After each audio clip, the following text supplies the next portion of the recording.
Episode 72. Sebelumnya Nathan membicarakan ide itu ke Andre.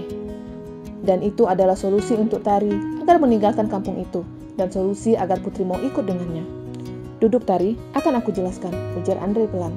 Tari menarik kursi dan duduk di depan pria itu.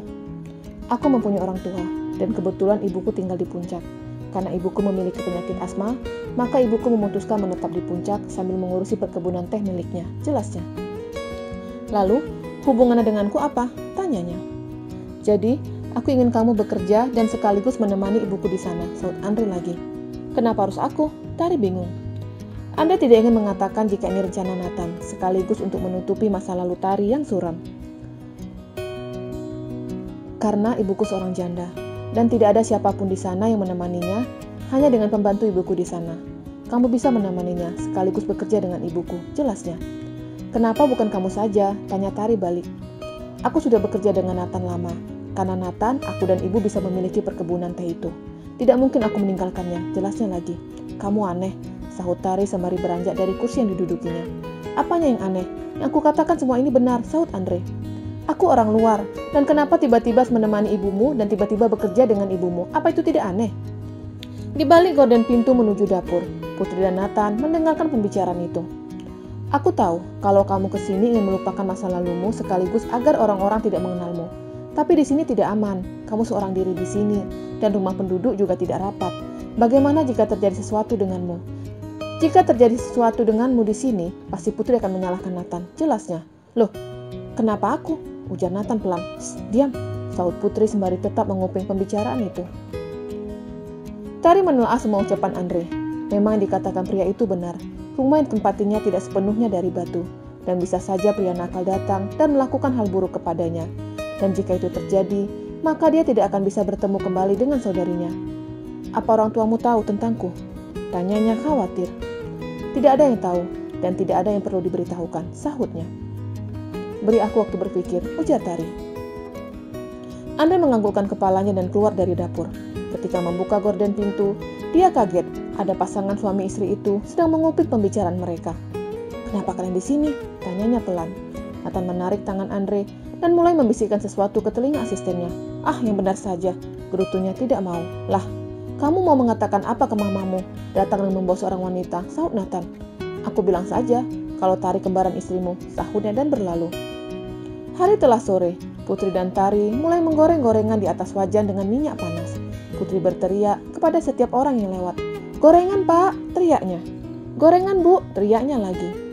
Tari menggoreng beberapa gorengan, kemudian meletakkan di dalam seteling kaca yang dibeli Putri kemarin.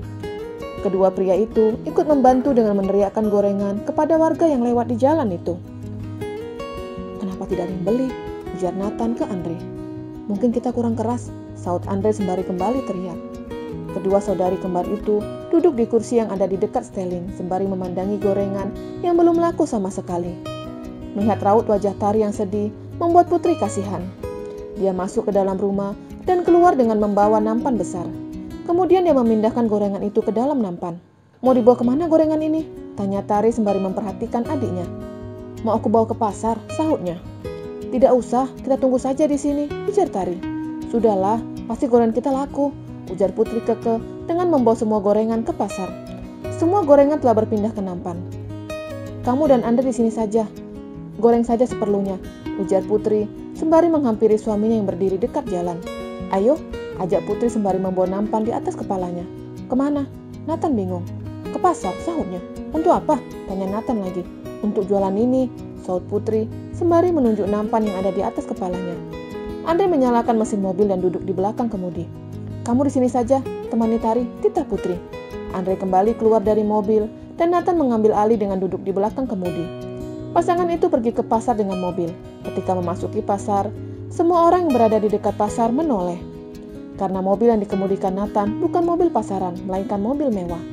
Tapi ketika Putri turun dengan membawa nampan dan menjajakan kepada orang-orang yang ada di sekitar pasar, membuat orang-orang itu heran sekaligus menggelengkan kepalanya.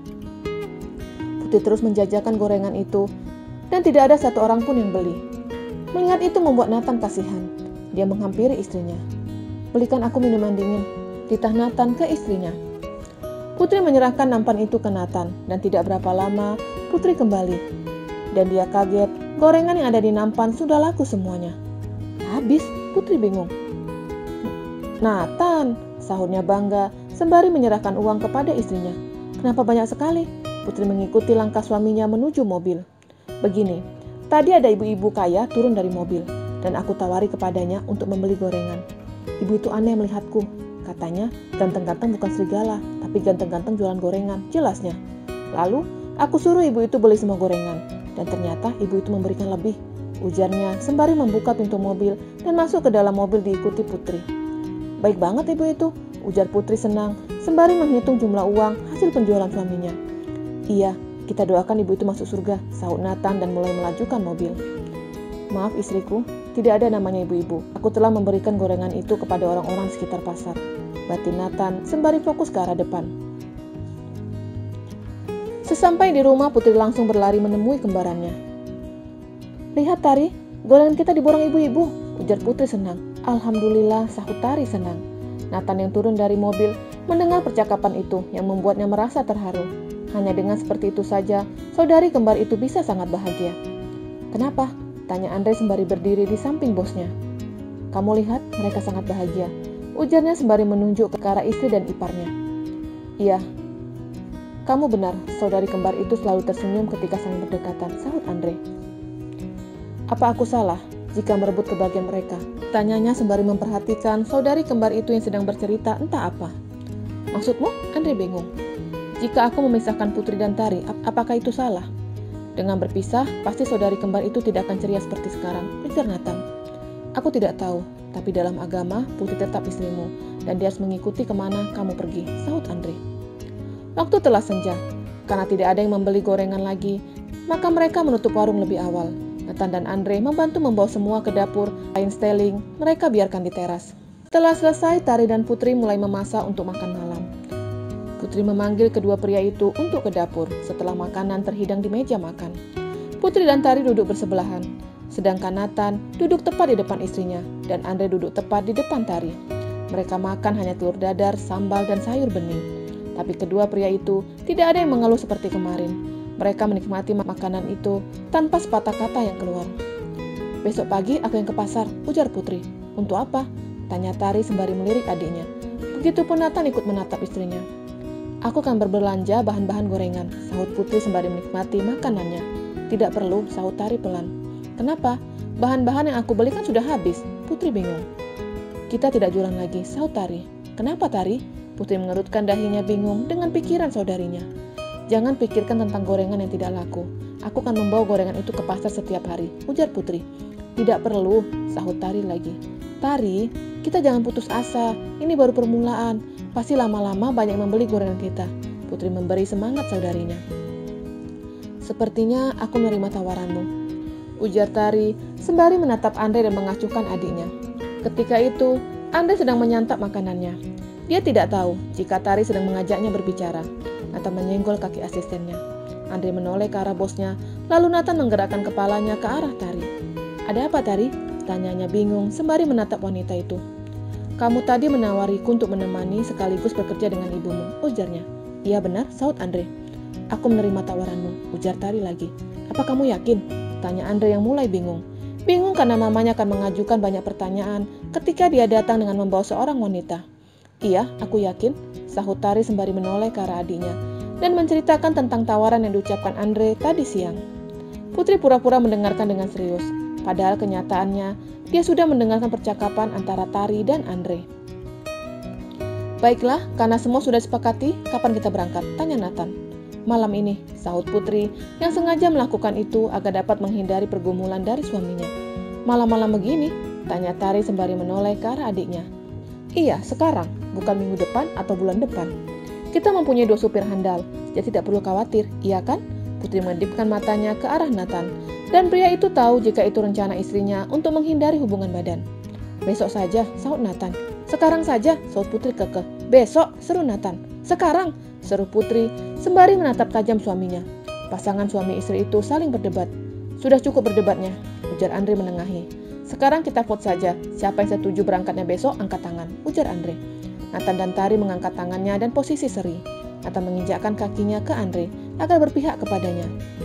Karena seri kita ulangi. Yang mau berangkat malam ini? Tanya Andre. Hanya Putri mengangkat tangannya. Baiklah Putri, karena kamu hanya satu suara, jadi kita berangkat besok. Dan malam ini kita tidur di sini, ujar Nathan sembari tersenyum licik. Setelah selesai, Putri dan Tari membersihkan piring dan meja. Kemudian dia membantu kakaknya mengemasi pakaian. Tari, apa kamu yakin dengan tawaran Andre? Tanyanya sembari membantu kakaknya menyusun pakaian. Sebenarnya aku tidak yakin, tapi yang dikatakan Andre benar. Kamu harus kembali ke kota, dan aku tidak mau karena kamu menjadi durhaka dengan suami. Dan di sini juga tidak aman, jadi lebih baik aku menerima tawaran Andre. Setidaknya di sana aku tidak sendirian. Putri langsung memeluk saudarinya, begitupun Tari membalas erat pelukan itu. Jangan bertanya apakah Nathan mencintaimu, tapi dengarkan kata hatimu, apakah kamu bahagia bersama dengannya. Ucapan Tari membuat Putri menatap kakaknya. Jika aku dan dia bahagia, akankah kamu juga bahagia? Tanya Putri. Aku tidak mencari kebahagiaan, yang aku cari ketenangan, sahut Tari sembari menunjuk dadanya. Ketenangan bisa muncul ketika kita menemukan pria yang tepat, sahut Putri balik. Jika cinta yang kamu maksud, maka bukan definisi cinta yang membuat tenang, tapi Tuhan, sahut Tari lagi. Bersambung.